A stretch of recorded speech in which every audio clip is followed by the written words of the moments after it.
ఓం శ్రీ గురుభ్యో నమ. ఓం శ్రీ మాత్రే నమ. మార్చి 3వ తారీఖున మధ్యాహ్నం 3:20 నుండి 6:47 వరకు కూడా పాక్షిక చంద్రగ్రహణము.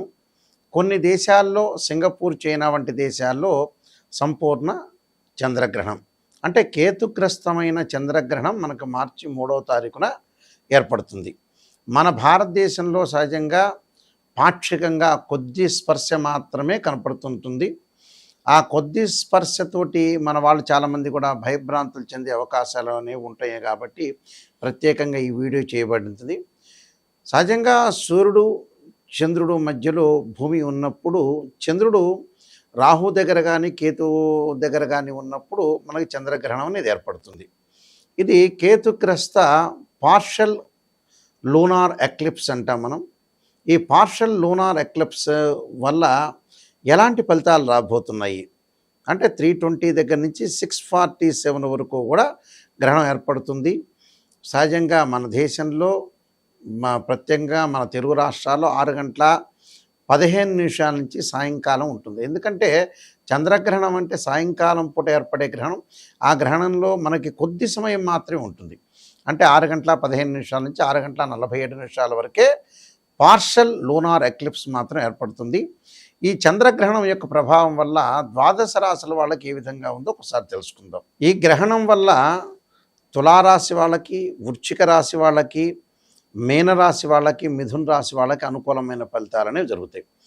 కొంతమందికి మిశ్రమైన ఫలితాలు, కొంతమందికి అశుభ ఫలితాలు జరిగే అవకాశాలు అనేవి ఉంటాయి. వృశ్చిక రాశి వారికి ఏ విధంగా ఉండబోతుంది అంటే, వృశ్చిక రాశి వారికి ప్రత్యేకంగా దశమ స్థానంలో గ్రహణం ఏర్పడటం, ఆ గ్రహణం నుంచి చతుర్థ స్థానం అనేది వాళ్ళ రాశి అవుతుంది.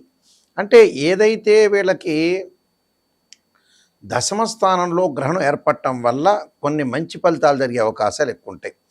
ఇక్కడ ఎలాంటి ఫలితాలు జరుగుతాయంటే, ఉద్యోగపరంగా ఇబ్బందులు లేకుండా ఉండటం, అధిక ఆదాయం జరిగే అవకాశాలు ఎక్కువ ఉండటం, ప్రయత్నాలు సఫలీకృతం అయ్యే అవకాశాలు ఉండటం, అలానే ఆకస్మికంగా కూడా విపరీతమైన లాభాలు కలిగే అవకాశాలు ఎక్కువ ఉంటాయి వృశ్చిక రాశి వాళ్ళకి. అలానే కొన్ని ప్రయాణాల్లో ఇబ్బందులు కలిగే అవకాశాలు, తల్లి యొక్క ఆరోగ్య విషయంలో కూడా కొంత ఆందోళన కలుగుతుంది. గృహ నిర్మాణం చేపట్టే అవకాశాలు ఎక్కువ ఉంటాయి. ఆస్తి వ్యవహారాలు కలిసి వచ్చే అవకాశాలు ఎక్కువ ఉంటాయి.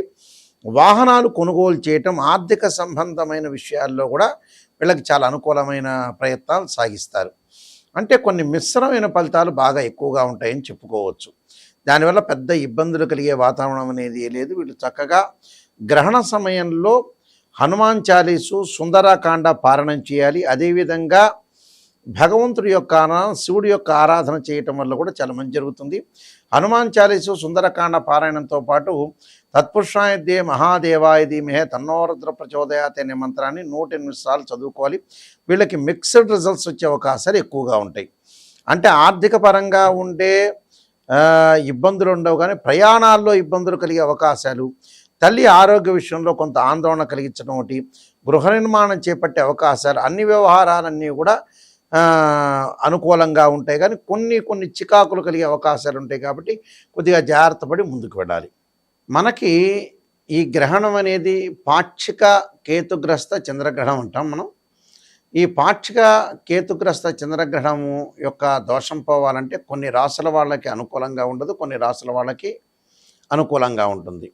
అయితే ప్రధానంగా మనకి అనుకూలమైన రాశులు ఏమిటి అని అంటే, నేను ఇందాక చెప్పినట్టుగా తులారాశి వాళ్ళు, వృశ్చిక రాశి వాళ్ళు, మీనరాశి వాళ్ళు, మిథున రాశి వాళ్ళకి అనుకూలంగా ఉంటుంది.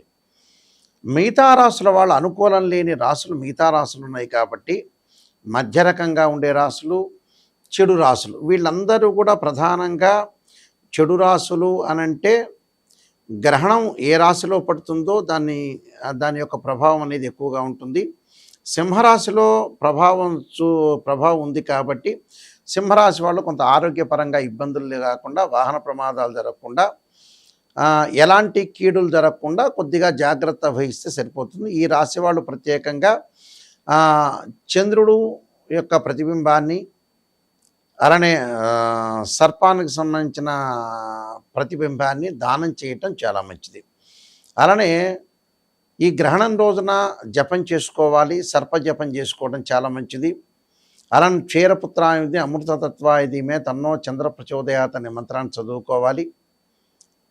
దాని తర్వాత నేను చెప్పినట్టుగా బియ్యం కానీ, వడ్లు కానీ, రెండు రెండు రజిత సర్పాలు కానీ దానం చేయాలి, చేస్తే మంచిది. అలానే ఇక మిగతా రాసుల దగ్గరికి మనం వస్తే 12వ రాశి అయిన కర్కాటక రాశి వాళ్ళు 2 రాగి సర్పాలను దానం చేయటం, ఆ సర్పంను ఏదైతే ఆ గ్రహణం రోజున తప్పకుండా ఓం నమః శివాయ పంచాక్షరి చేయటం,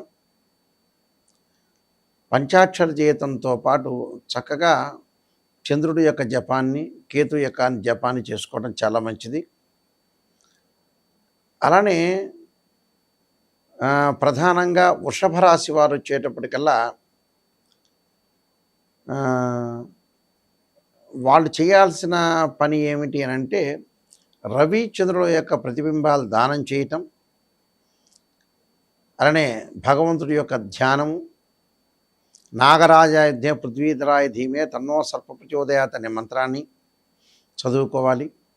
మేషరాశి వారు వచ్చేటప్పటికల్లా వాళ్ళు ఓం నమః శివాయ పంచాక్షరి, వీలైతే ఆ గ్రహణ సమయంలో రుద్రాభిషేకము, తత్పురుషాయ విద్యే మహాదేవాయ ధీమహి తన్నో రుద్ర ప్రచోదయాత్ అనే మంత్రాన్ని చదవటం. కుంభరాశి వారు ప్రధానంగా వాళ్ళు చేయాల్సినది ఏమిటంటే 2 వెండి సర్పాలని చిన్న చిన్న సర్పాలకి పూజ చేసి సర్పసూక్త పాశుపదాస రుద్రాభిషేకం చేసి శివలింగం పెట్టి ఆ 2 సర్పాలని దానం చేయటం, ఉలవలు మినుములు దానం చేయటం చాలా మంచిది. మకర రాశి వాళ్ళు 10 శివలింగాలు పెట్టి సర్పసూక్త పాశుపదాస రుద్రాభిషేకం, మినుముల మీద ఉలవల మీద 2 సర్పాలను పెట్టి బ్రాహ్మణుడికి దానం చేయటం, వీలైతే కేతు జపం చంద్ర జపం చేయటం చాలా మంచిది. అలానే ధనస్సు రాశి వాళ్ళు వచ్చేటప్పటికల్లా రాహుకేతుల యొక్క పూజ చేయించటం, లేకపోతే రాహుకేతుల యొక్క జపం చేయటం చాలా మంచిది. అలానే కన్యారాశి వాళ్ళు వచ్చేటప్పటికల్లా రాహుకేతులకి శవాలైన రాహుకేతులు ఉంటారు. ఆ రాహుకేతుల దగ్గర 2 సర్పాలను జంట సర్పాలను పెట్టి రాహుకేతుల్ని పంచామృతంతో పూజ చేసి ఆ 2 సర్పాలను బ్రాహ్మణుడికి దానం చేయటం, ఇంట్లో జపము, రుద్రాభిషేకము, యజ్ఞము, యాగం లాంటి చేయటం వల్ల కూడా అందరికీ కూడా మంచి జరిగే అవకాశాలు ఎక్కువగా ఉంటాయి. అయితే వీళ్ళందరికీ కూడా కొద్దిగా ప్రాబ్లమ్స్ వచ్చే అవకాశం అనేది ఒకటి ఉంటుంది కాబట్టి ఇలాంటి దోష పరిహారం చేసుకోవడం చాలా మంచిది. దీంతోపాటు ప్రత్యేకంగా చంద్రగ్రహణం గురించి మన వాళ్ళు ఏం భయపడాల్సిన పని లేదు. ఇది పాక్షికంగా ఉండే చంద్రగ్రహణం అంటారు. పాక్షిక చంద్రగ్రహణానికి భయభ్రాంతులు చెందాల్సిన పని లేదు. మన ఛానల్స్లో చాలామంది కూడా చూపిస్తున్నారు రకరకాల అపోహలతో, ఇదేదో గ్రహణం అయిపోతుంది, ఏదో ప్రాబ్లం అయిపోతుంది. ఏమీ ప్రాబ్లం కాదు. అసలు మన దేశంలో ఎప్పుడూ చంద్రగ్రహణం అంటే సాయంత్రం పూటే కనపడుతుంది. ఇది మధ్యాహ్నం పూట ఉంది అని అంటే వేరే వేరే దేశాల్లో సాయంకాలం పూట కనపడే అవకాశాలు ఉంటాయి. కాబట్టి ఆ సమయాన్ని బట్టి మనం బాధపడాల్సిన అవసరం ఏమీ లేదు. గ్రహణ ప్రభావం అనేది చాలా తక్కువగా స్వల్పంగా ద్వాదశ రాశుల మీద పడుతుంది. అయితే ఏదైనా సరే ఇవన్నీ కూడా గోచారీత్యా ఫలితాలు అంటారు. ఈ గ్రహణ దోషం కూడా గ్రహణ గోచారం అంటారు. జన్మజాతకాన్ని అనుసరించే విషయాలు అనేవి కానే కావు. భయపడాల్సిన పనేమీ లేదు. అలా ఏదో నాకు నెగిటివ్ జరిగిపోతుంది అనే అపోహ అనేది పడాల్సిన అవసరం లేదు. అయితే ప్రత్యేకంగా నా దగ్గర ఎవరైనా సరే రాశిఫల జాతకపరంగా చెప్పించుకునేవాళ్ళు నా నెంబర్ స్క్రీన్ మీద స్క్రోల్ అవుతున్న నెంబర్ ఉంది, ఆ నెంబర్కి కాల్ చేయొచ్చు. నేను నెంబర్ ఆఫ్ ఆస్ట్రాలజీ బుక్స్ రాశాను.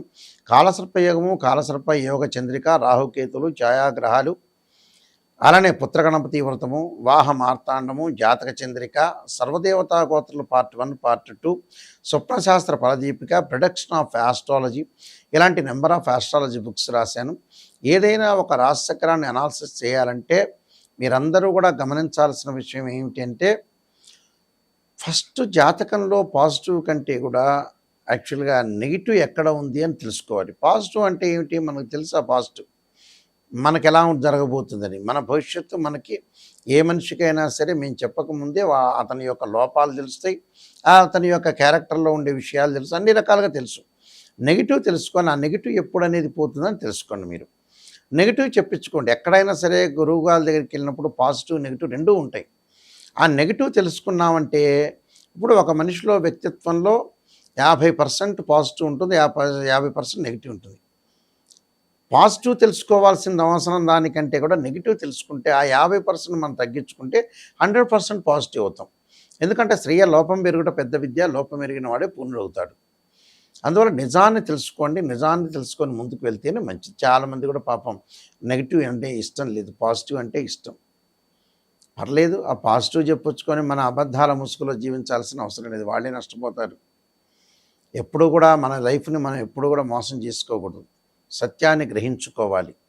ఇలాంటి విషయాలన్నీ కూడా గ్రహించుకోండి. ఇవన్నీ గోచార రీత్యా ఫలితాలే కానీ బర్త్ చార్ట్ అనుసరించే విషయాలు కాదు. బర్త్ చార్ట్ అంటే D16 చార్ట్స్ అన్నీ కూడా మనం అనాలిసిస్ చేసి ముందుకెళ్తేనే పర్ఫెక్ట్గా వస్తుంది.